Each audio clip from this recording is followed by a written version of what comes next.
Hey there, John E. Davis from the Texas Guitar School on TexasGuitarLessons.com. Today is clip number 2 talking about pentatonic shapes. And this is the companion piece that goes with the first clip talking about improvising pentatonic shapes over B minor blues. We're going to talk about the origins of pentatonic shapes, where they come from.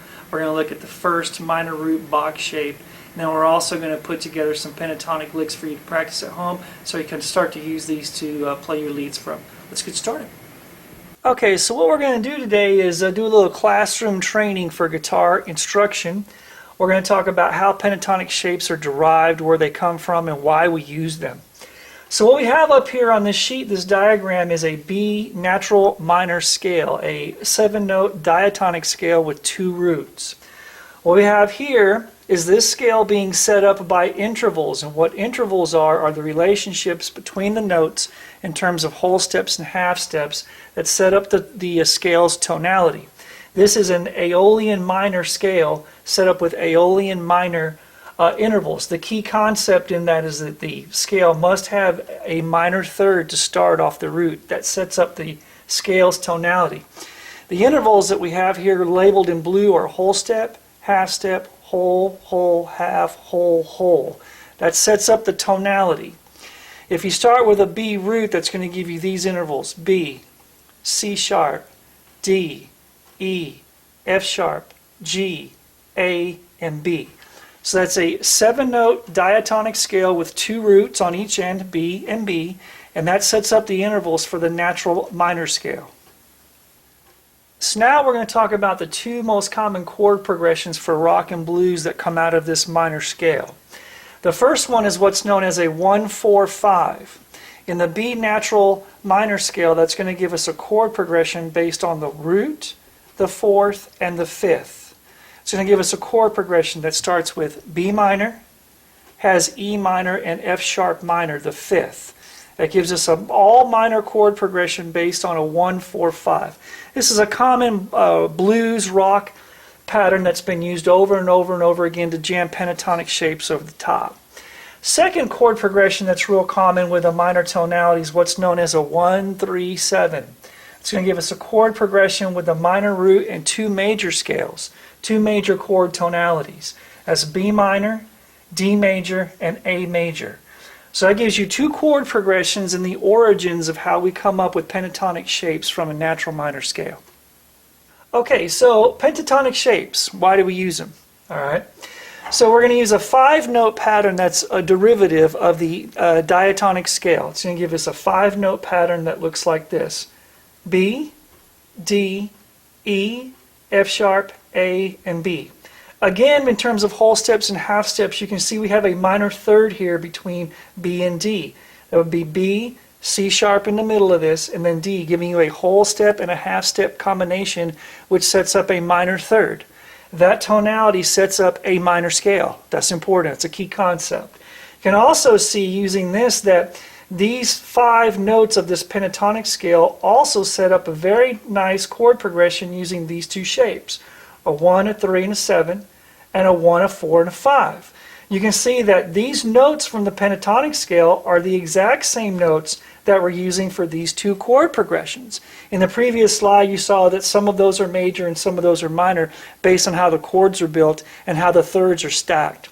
So in this particular case, it would give you 1-3-7 on B, D, and A, and a 1-4-5 of B, E, and F sharp. Again, you can see that these 5 pentatonic notes are the exact same notes used for the root chords in these 2 chord progressions.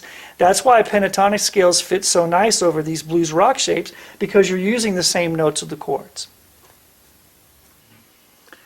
Okay, so we've done our background on pentatonic shapes. We've talked about where they're derived from, and again, simply that's a 5-note subset of a diatonic scale. Simpler, easier pattern to play, and this will be the root shape for all of the diatonic shapes we're going to learn earlier. Okay, let's get to some playing. Okay, so if you have the nut here on your instrument, which is up here by the strings, this plastic piece or graphite, depending on what you use, is your nut. You're going to come all the way down to fret 7, string 6, and that note there is going to be B, standard tuning A440. All right, so we've got B here. Okay, what we're going to do is establish a numbering scheme for our fingers. The 1 is going to be the first finger, second, third, and fourth being the pinky. That's going to give us a numbering scheme that's going to be able to be used in this diagram. Second part of that is we're going to use what's called a classical shape. The classical shape is if you have your hand like this, it's a 90-degree rotation where your hand comes out like this and simply lays flat on the fretboard. Key concept here is that you must get some spacing between your fingers, and hopefully with this shape, when your fingers are laying flat, you're able to see the fret wire between your fingers. Okay, that's key concept. So again, flat shape, 90-degree rotation of the wrist, and we have a numbering scheme for all of our fingers, 1, 2, 3, and 4, ending with the pinky. All right, now we're going to establish a numbering scheme for our scale. Again, we have a B minor root. That's fret 7, string 6. Okay. Your pinky is going to get to fret 10, string 6. That's D. Notice the minor third there. You have a whole step, which is 2 frets. That would be C sharp from our scale. And then a half step to D.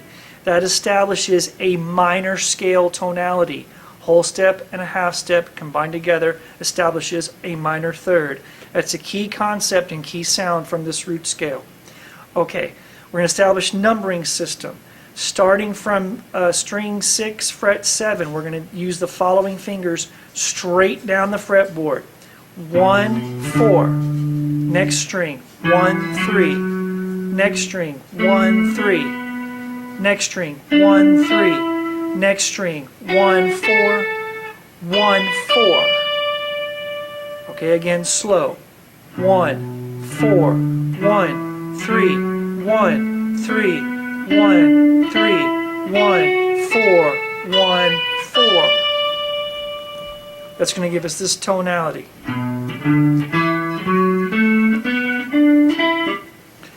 Hopefully you don't have a pit.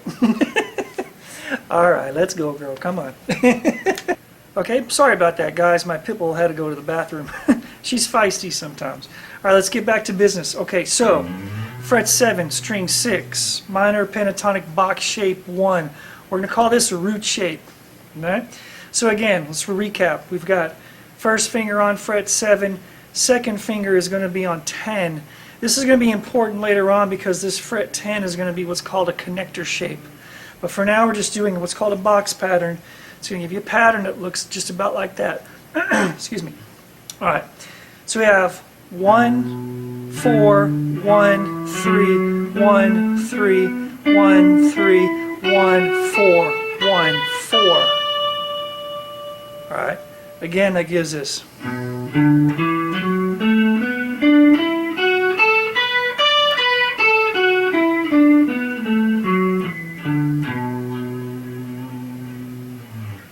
Okay, so there you go. Start practicing that. That's your first shape, nice and slow.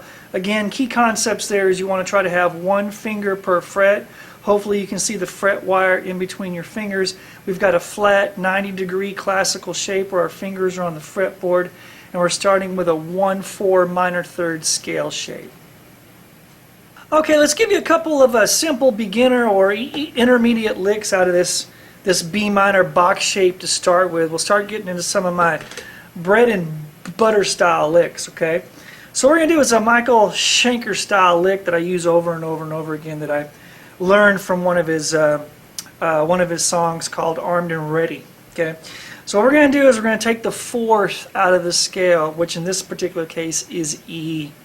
And when you're playing in a 1/4/5 pattern or you're jamming blues or even pentatonic style rock, using what are called target notes, using the 1, the 4, the 5, that kind of thing over a 1/4/5 chord progression is going to be a nice blend because you're matching the notes to the chords. It makes a nice blend.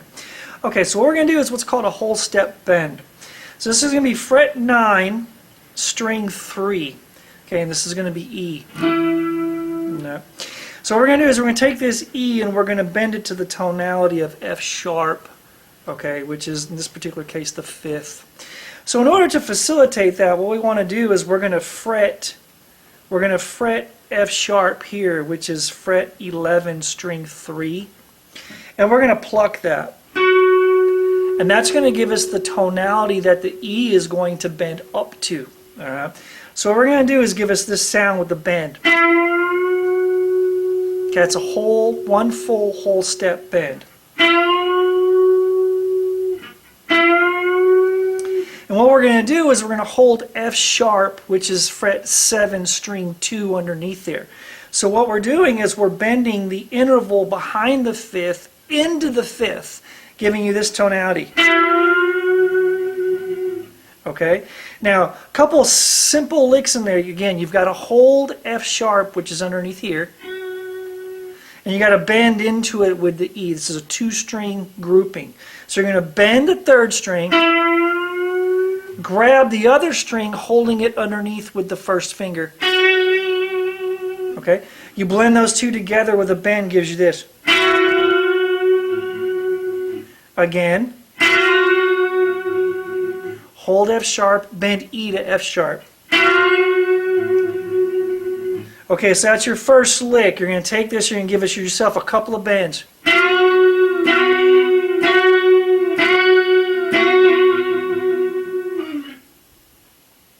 Okay, so here's lick 2 based on that same idea. That was a 2-note bend. This time we're going to do the same lick, but we're going to bend each note individually by itself, which gives you a different cadence. All right. So we're going to go back to our same shape. We're going to hold F sharp, which is fret 7, string 2, and we're going to bend fret 9, string 3, which is the 4th into the 5th. Okay. So what we're going to do is we're going to alternate the strings. So we're going to bend up and hit F sharp underneath. So we're going to go.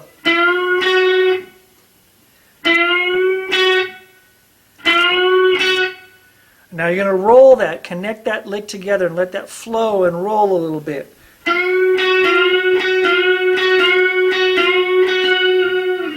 Again.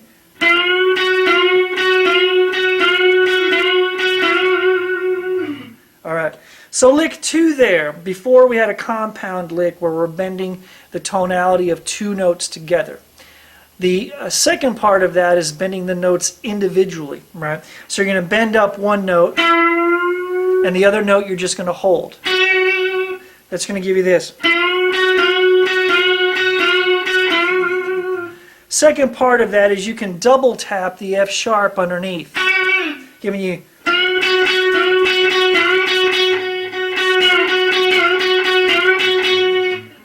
Okay, so another lick underneath there, same type of cadence is a 1 1 2 1 1 2 1 1 2 1 1 2.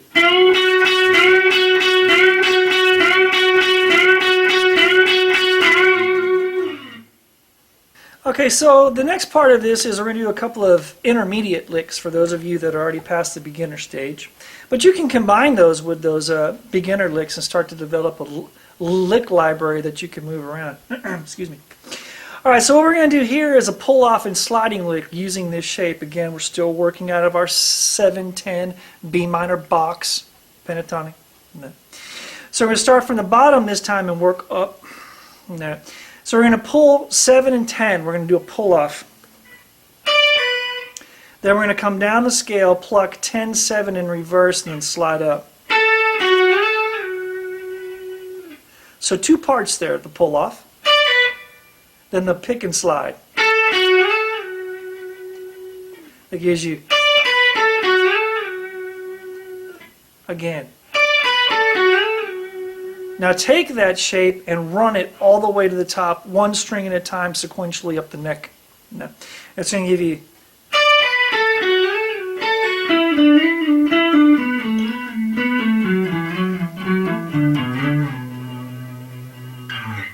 Again, one more time.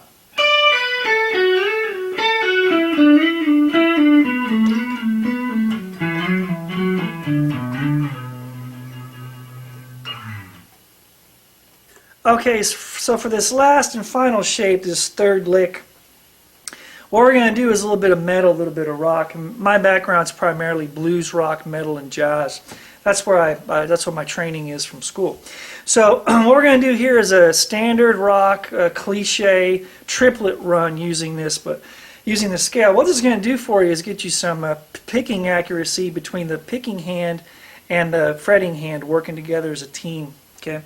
If we start from the bottom and put our strings in 3-note groupings, giving a 1, 2, 3, 1, 2, 3, 1, 2, 3 scale pattern. If we start from the bottom using D and run that sequentially up the neck, slow, we're going to have this. Okay. Next lick is going to start from note 2 from the previous lick. So we're going to start here on B. So it's going to give us 2 concepts to complete. We're going to have, that's going to give you a 3 and then a 6-note grouping.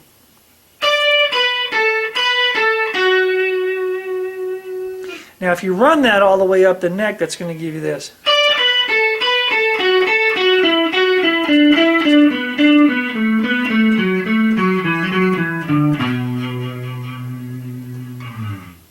Again.